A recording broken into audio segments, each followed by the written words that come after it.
Hello everyone, I'm your host Warrior Angel. Welcome back to part 9 of the Phoenix Rises. Now in the last episode we managed to secure a couple of new regions. Over in the east we managed to capture Ankara once more, while over in the west we managed to secure Ragusa castle from the Venetians.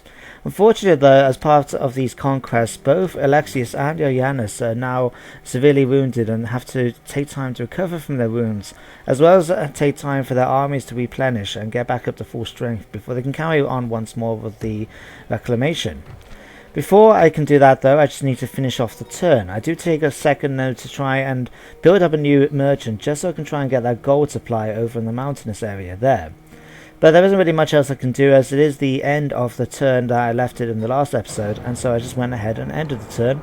And as you can see, we've got Cosmus slowly making his way, slowly but surely, over to those silver mines, although there is a merchant of the Croatians, if I pronounce that right there, so I have to keep an eye out on them.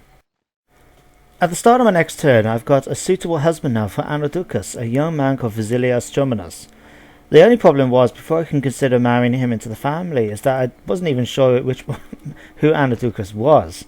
So I went to check out the family tree, and it seems to be that she is the eldest daughter of Alexios himself, which is quite nice. Although the annoying thing was, I couldn't actually find out any information about her. I would have thought, because now that she's old enough to be married, that I could have actually checked out her stats and what have you, to see, for example, her level in charm or what have you. But it didn't seem to be the case, and I tried a few different ways. I even went back to Constantinople, I think. Yep, in order to see if she was there, but she wasn't. So, yeah. Apparently I have the marry to option of, marry off one of my daughters who I don't really know. So, but going to check him out myself, I looked at him, and there wasn't really anything to say much about. He has a few marks to score. He is religious, and he's more of a military commander than an administrator, but wasn't really one of interest in, so I decided to just not bother. I also got the news that the Fatimid Caliph is now dead. This could prove a little bit useful in terms of the southern expansion, but that's something just to keep in mind in the future. It seems that I am slowly going up in the rankings, although the French and the Fatimid Caliph is still up and going. And it seems that a few now buildings have been done, mostly the ones that I've captured retrained. Skopje now has got my merchant built, so I can finally try and send them off. I did want to try and take that gold supply off that other merchant, as you can see, currently stationed in the mountains. But unfortunately, it seems that it couldn't actually do it. I think he eventually, did I try it now? Yes, it did. I went to have a look now, and as you can see, I only got 5% chance of actually managing to do it. It seems that this independent merchant is quite powerful. No doubt he's well established in the region. It would be quite unlikely for such an inexperienced man who's new to the field of merchants and trade to try and take him off the slot. So I decided instead I'm going to send him up to the far north. I'm hoping the distance will allow me to actually get extra money from any of the resources I find up there. Although it may mean having to deal with some of the other factions as merchants up there as well.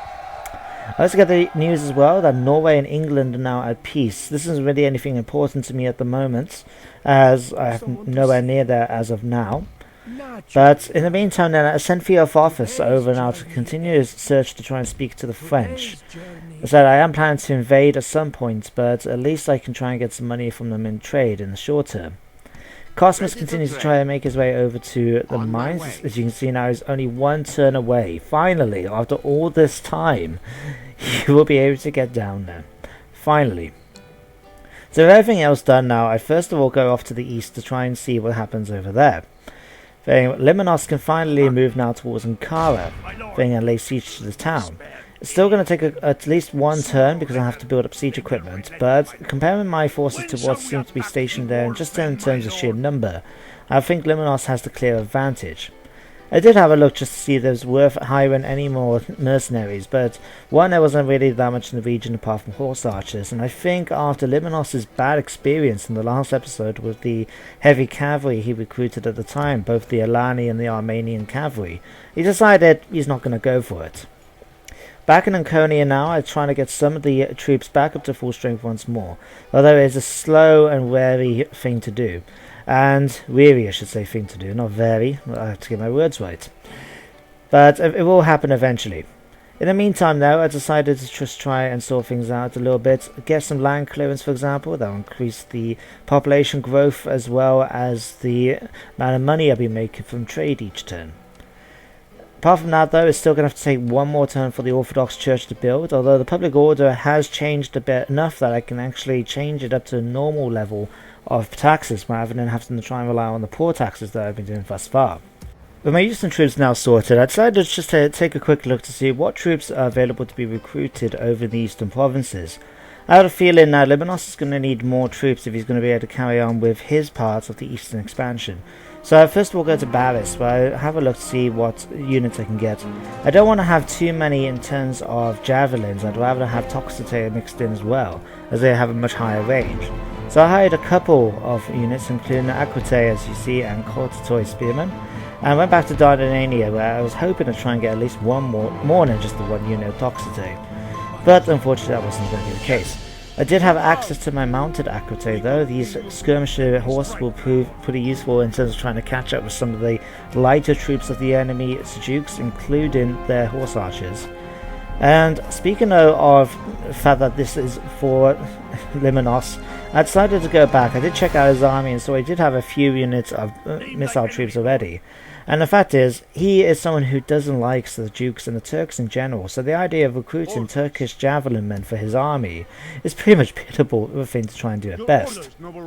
Heading back over to the centre then, I sent Alexios, my actual emperor, to try and deal with the rebels here. They're led by a man called Christophilus, who, looking at the balance bar, is very much in my favour, 5-2 odds. And the fact is, even though they got a unit of Scout Toy, I do have the Varangian Guard as well as my Emperor, and quite a few good mixture of units. He is a better commander as well, so I decided to alter resolve it. I only lost 115 men, but I managed to kill off the whole rebel army. But doing so, I saw I got a trait increase. It seemed that despite the fact that it was quite a good victory, Alexios was quite severely wounded himself. No doubt, not just so much from the battle, but rather from the fact of his age and the fact that he shouldn't be trying to fight a man at his age, to say the least. Yes. I sent the army back into Adrianople, where I can at least try and recruit the troops and give him time to recover from his injuries. What do you mean I should be resting? I've taken worse blows during my campaigns against the Turks. When I fought against the blasted Normans at Hatching 30 years ago, I almost lost my leg in the fight. I was still able to ride from the battle afterwards. And Larissa took me in the arm, and I was barely able to lift my sword, yet I still drove the Romans out of our lands. Compared to that, what's an arrow to the side? No alliance, nothing more, I tell you. I'll be ready in... In God's name. I will heed your advice for the moment, physician. I'll be in my chambers, and see I am not disturbed.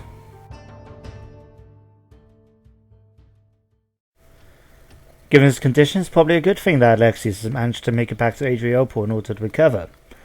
Now that we're back at Adrianople, I decided I'm just going to try and build up the castle a bit more.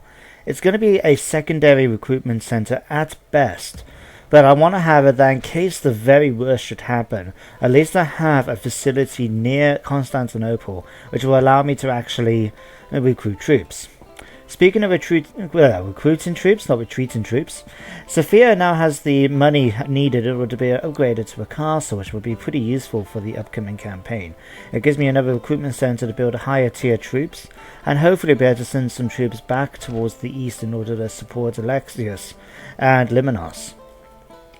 And then just take a second to have a look, see if there's anything else I can really do in the area, especially at Ragusa, where as you can see I've still got a couple of units that could be retrained, although it's still going to take a number of turns before most of them get back up to full strength. And it might be worth considering maybe not so much rushing around to try and do it, but waiting and just go out as soon as I can and continue to try and regain reinforcements as I go along. I did check out the new unit. I can get a Stratote, which is available now at the Knight Stable. They aren't as good as my Scalarii, but unfortunately I haven't got any ability to retrain my Scalarii right now until at least the next tier, I would say. So, and I didn't want to lose them because they're quite highly experienced at this point. As you can see, Silver Chevron troops. So I decided I'm just going to keep them around for the moment. At least I can keep, I should hopefully be able to use them later on once I have the facilities in place to retrain them. And it's not like they're going to die compared to the rest of my generals. I also take the opportunity at Thessalonica to use the last bit of my money just to try and hire a spy, just so it might be useful in regards to the Western expansion. This is something I'm going to have to do with the East as well, because I think I should have some spy facilities in the area. I can't remember right now, but it will give me an opportunity at least to be able to find out what's going on over there. I did send Timotheus in and over just quickly to try and speak to the rebels outside Thessalonica. I was planning, because of the number of scoutatory units that they have, that I might be able to actually try and get them to join my cause. I don't care about the general units, I cared more about those men. But with everything else done in, I ended my turn. With nothing bad happening during the end turn phase, I start going through the notifications like I have to each turn. It seems that in terms of the balance of power in the world, I am actually increasing in terms of military, financial, population and that. But I'm still about equal with the Fatimid Caliphate at the moment. It seems Belgrade now is also ready to be upgraded. This could be pretty useful, as the improved facilities will give me access to more money from the town as well. It also seems now that Adrianople itself is also ready to be expanded. It's something I'm definitely going to see about doing, because this, with being closer to the eastern front, will allow me to build the better facilities for Alexios and Limenios, as well as be able to provide troops over in the west as well. This will be a bastion against any western attacks, I should say, against any enemies that coming towards Constantinople. It seems that Zacchaeus has been given a new title, a new rank as well, called Heliarchus, which increases his loyalty and hit points. Konstantinos Angelos has been given an adulterer. He's the governor of Smyrna down in the eastern provinces.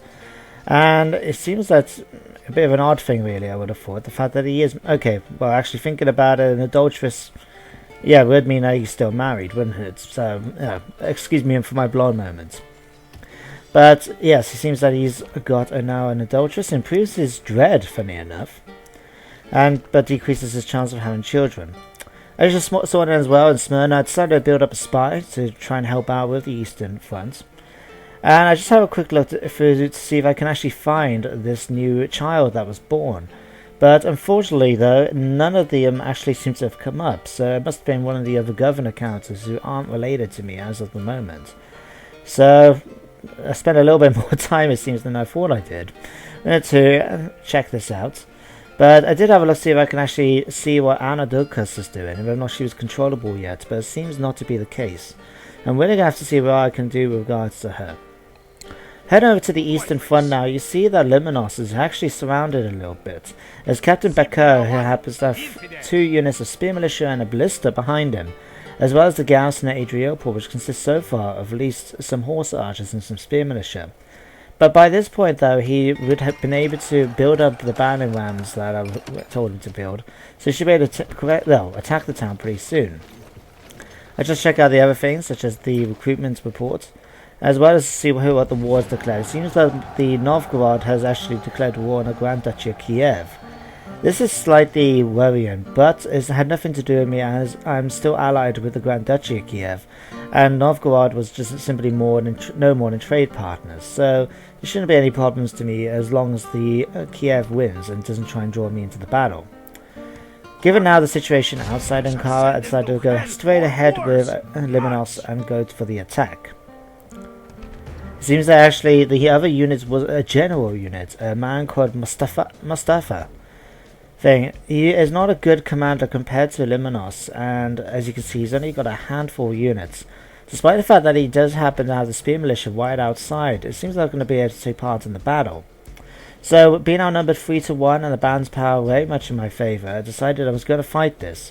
But rather than just all to resolve it, I decided I was actually going to fight it out on the battlefield. So, see you there in a minute. As the battle commences, as you can see, I decided first of all just to move my contestate that were pushing the battering rams straight towards the gates. I decided I was going to split the army up in 2. I figured, given that the enemy has decided to group up right in the center of the town in the courtyard, I decided I was going to take the opportunity to try and surround them on as many sides as possible. My contestate were the ones that led the battering rams towards the center, since I thought that given the fact they are pretty easy to recruit, that it wouldn't be any major loss to me if they died, and it seemed in character for something that Limenios would do, send his auxiliaries up to try and take the casualties and leaving his better men, for the job. As you can see there, like I said, the enemy has decided to group up right in the center, and despite the fact that my banner rams are getting ever closer, they haven't decided to move at all until I actually breach the gates. Just to try and prevent this though, in case they did attack, I moved my Toxite archers up into range, so if there was any attack against my conteste as they attack the gate, I should be able to try and drive up some of the enemy with my bowmen.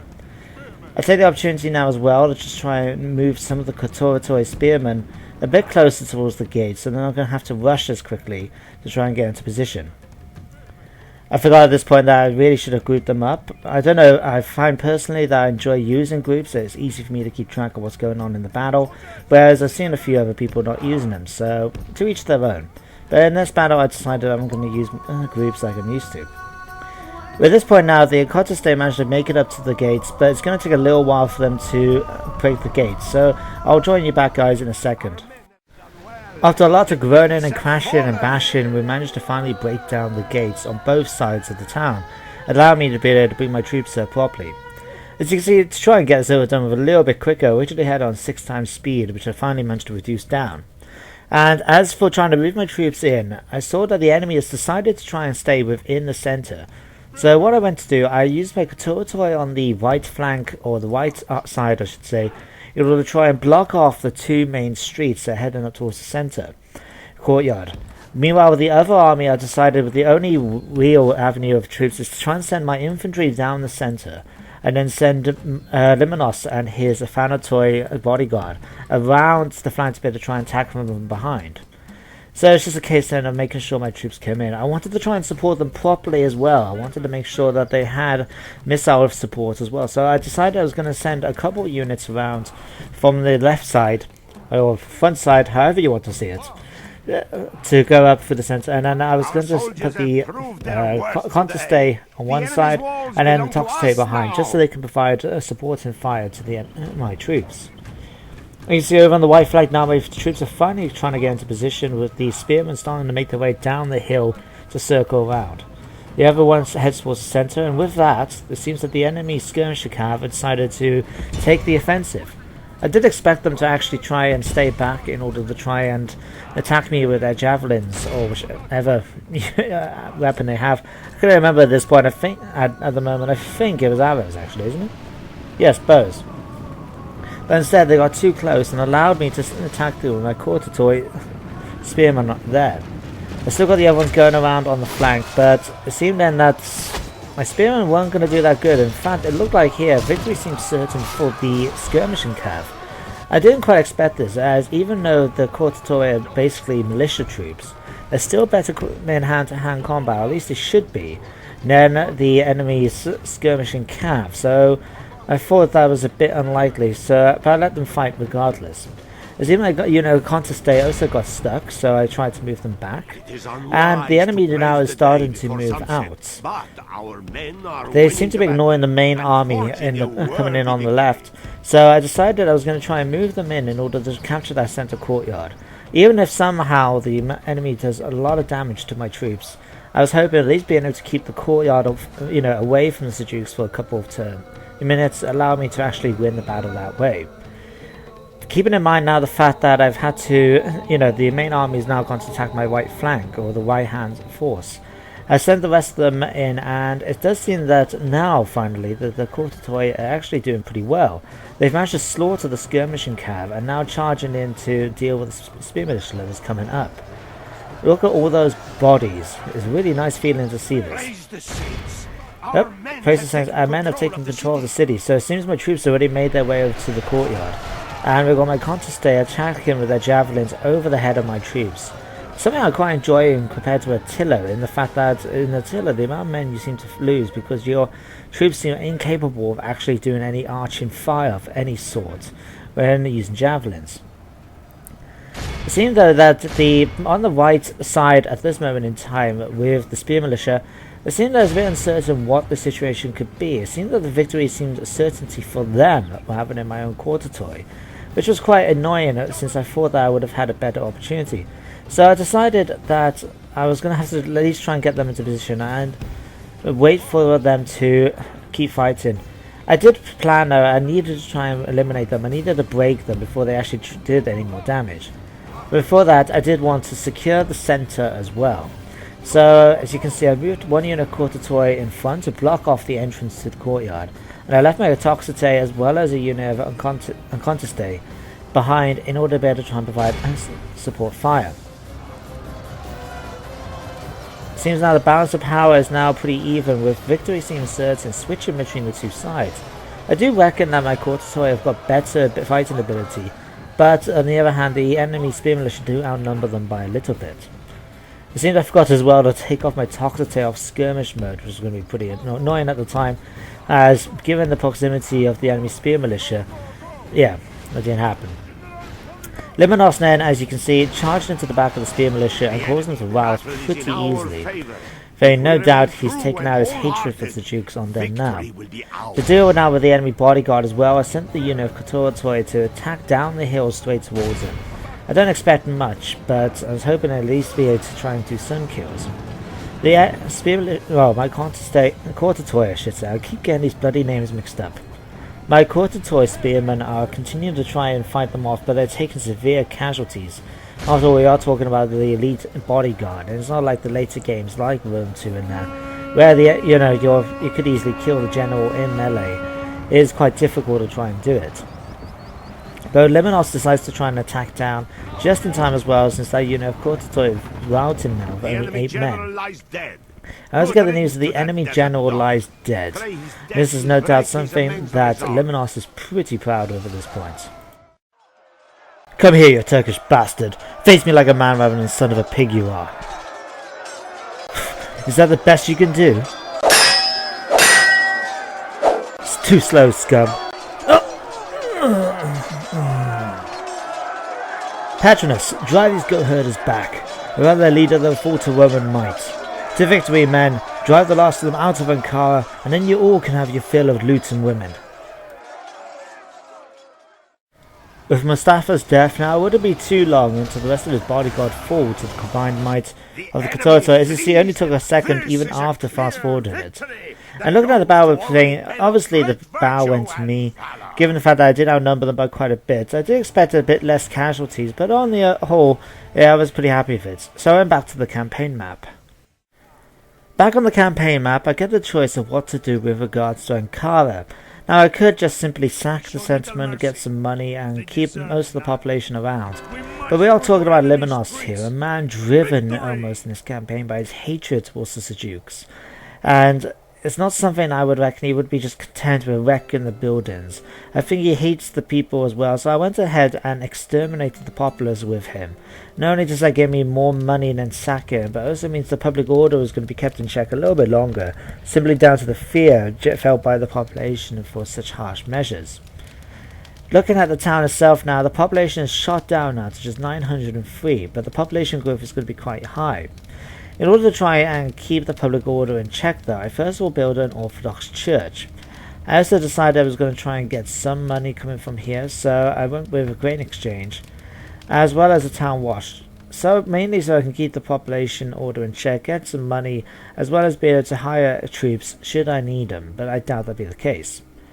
Looking at the units now for the army, it does seem that I lost that unit of 8 spearmen, which is quite unfortunate, but it just means I'm going to have to get another one instead. I get a mission success then as well from the Council of Nobles, and I'm getting a nice little sum of 2,000 florins. Not a bad amount for capturing Ankara. This has given me more money than I've actually had in a while, even after spending time to build the Orthodox Church. But unfortunately though, I'm going to have to wait a few turns in order to try and retrain Limenios' men to get them back up to full strength, which is going to be quite a shame considering I don't want to lose those chevrons. I had a quick look then at the other armies just around Ankara, and as you can see, they're pretty small for the most part. I still feel confident about Limenios' chances of victory. And once Ankara and Anconian are dealt with, I could decide then about what to do next. There's about 3 main towns in the region. There's what seemed to be the independent town on the campaign map, although judging from the borders, the Seljuks have captured it. There's that castle right in the middle, as well as a small little motte and bailey that's still in the command of the rebels down in the south. Out of those options, the castle is going to be the best one, simply because that will give me access to the higher tier troops that he so far only in the west can actually build them, such as Scouter and that. So I think that will be the main priority. In the meantime, though, I just take a second then to go through the other units in the east. In the east side. Yes, I did have the idea at the time of trying to see about recruiting some more men for Limenios' army, because he is going to have to get some after taking those casualties. So I took a couple of units and started moving them towards Ankara. As you can see, it's still going to take a couple of turns for some of them to arrive, but it should hopefully get there in not too long. I'm going to have to keep an eye on our army outside Ankara as well, but I doubt there's going to be any major problems. Over on the eastern side, I just continued to have a look to see what can be done, and I decided as well eventually that I was going to send Limenios up. Sorry, not Limenios, I'm getting these names mixed up again. I'm going to send Alexios up from Ankara in order to try and drive off the army in the next turn, should I need to. Headed back now towards the centre, I've still got the upgrade queued up waiting for Adriopol. It's going to still take a couple of turns once it's finished building what it's done, and then I'll be able to build it, hopefully. Headed back over to Ragusa now, I decided to retrain the Scouter unit, as well as to see what other troops I can take. I still got a couple of them to do. Unfortunately, though, it's still going to take a number of turns, but at least in 2 turns I can have most of my army back up at full strength, ready for me to continue with the expansion then over to the west. That Venetian town, for example, will be the main one, and then from there it'll be heading towards their capital, Venice itself. And then just have a quick look to see if there was anything else I needed to do in the area. Over in Corinth, for example, I saw I had access to a couple of units of Scouter, so I decided to recruit both of them. No doubt I could probably use them over in the east more than in the west, as having those heavier and more experienced troops will be of great help with Alexios and Limenios. So far, for the most part anyway, I've been relying on Courtitoy spear militia, or not unprofessional men, I should say. I did need then as well to recruit a garrison force for some of those things. I'm not planning to stick around too long, for example, in Ragusa, Anconian or Ankara. So I'd rather then keep the army there long enough to try and keep the public order in check. I decided I was going to build a couple of units, mainly Courtitoy, as they get free upkeep in castles and towns. Or at least for the most part, but having a few Toxite or Conteste will come in useful as well, should the off chance of the town be attacked once the armies continue marching east. I'll take a second on Coney and see if there's anything else I can do. Unfortunately, there's not really much else I can do. I do have a nice bit of some money though, a thing to go into the next turn with. And after watching Theophorus and my other agents moving around, I decided I'm going to end the turn. During the Seljuk Empire's turn, I was quite surprised to see the turn of events that occurred. It seems that a small army that was originally trying to catch up to Limenios' forces have decided to lay siege to Ankara, despite the fact that my troops are better and more numerous than his. The larger army that could have gone to support them decided to retreat back, so it left me now with just a small army outside Ankara for my troops to try and deal with. At the start of the next turn, I first of all get a new husband to consider for Anadurkas, Daniel Agus, who unfortunately doesn't seem that good a guy, so I automatically just went ahead and declined his offer. I also got an option to improve the guild at Constantinople, the Theologians Guild, up to the next tier, so I decided I was going to do it, even though it's going to cost me 3,000. The more interesting choice though, I had to decide who to join upsides. It seems that the Kuban Khanate have declared war on the Grand Duchy of Kiev, and it was a bit of a difficult choice really. The Grand Duchy of Kiev is not really near me, although it is bordering Kaffa. But the the Kuban Khanate happen to be coming down towards the Seljuks, and they would be interesting, though best to keep as an ally against the Seljuks, as well as for when I conquer their lands, because at least I know that unless they're willing to fight, that they're going to be able to, they're not going to come down to attack my lands. So it was a difficult choice, but I decided in the end I was just going to keep my alliance with the Cuman Khanate and break my alliance with the Grand Duchy of Kiev. Saying fully because I do like Kiev's, but yes, there was going to be a joke about that at some point, wasn't there? We get notification, and of course Ankara is under siege, and Cosmas has actually lost his assets. This Krasnodinian merchant, as you can see there, managed to seize them, so despite always traveling and trying to get over there, it just didn't really lead to much. As you can see now, I've got a whole bunch of units retrained and recruited, and it seems not many people are, there's still a couple of wars, but nothing really to worry about. And funny enough, my relationship with the Papal State has become more abysmal. Yeah, that happens. I decided to start this turn by moving my agents. The officers are still trying to find someone of the French. Unfortunately, I bumped into the English, not quite the people I was looking for. I was quite surprised to see them so far north of Antwerp. But I continue to send Field officers to try and track him down. Headed back to the centre now, I decided to try and move to all these names. Timotheus to try and speak to the rebel general. As I said, I wanted to try and get his men to join my side, even though I wasn't interested in the general. Unfortunately, though, they just rejected the offer, so they weren't really interested in bribing. And Alexios, the Emperor, is going to have to try and deal with them in an upcoming turn. Headed over to the west now at Ragusa Castle. There isn't really much I can do. I decided to build a land clearance because I was hoping to try and get the population growth and the income up a little bit, as well as a Levantana and Taylor, because of the fact that it does give me a better armor and weapons for my troops, which would be pretty handy in the upcoming campaign. Headed back to Thessalonica, I finally moved my agent out, Modestos, it seems. He seems to be a man of a bit of spine talent, although he lacks the guile and cunning and that comes from, a future experience. So I'd send to move him up towards the Venetian town, but unfortunately it seems I'm only going to have like a 28% chance of succeeding. But you never know until you try, so I send Modestos up there to see whether or not he can get into the town and give me some information about the people. Yes. The rest of them then I go back to Thessalonica and get a couple of the troops available. I decided to send them out, so I wanted to try and eventually use them as a garrison, but of course I didn't send them out. What am I talking about? Anyway, back to this then. I sent Alexios, my emperor, as well as the rest of them out. Leaving Nikolaos, I think it was the governor, over Adrianople. Heading over to the east now, I needed to try and deal with this army. There's a couple of units, there's 6 men in total, of 1 unit spear militia, some horse archers and some Turkish javelin men. I was pretty confident that my troops would be able to fight them off, but I wanted to make sure that there wasn't too many casualties taken. So in order to try and deal with this, first of all I used my mounted aquitaine to try and come up and attack them and get them into reinforcement range. I went back to Ancona and I moved a couple of units as well as Alexios, up there to try and attack them as well. As you can see, the balance of power now in the battle once they actually was very much in my favour.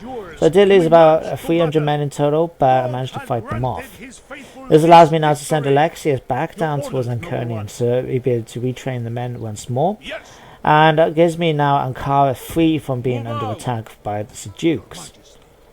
I just have to try and deal with a bit of losses then, obviously, from fighting. But it's still going to take a couple of turns before I can safely move them off.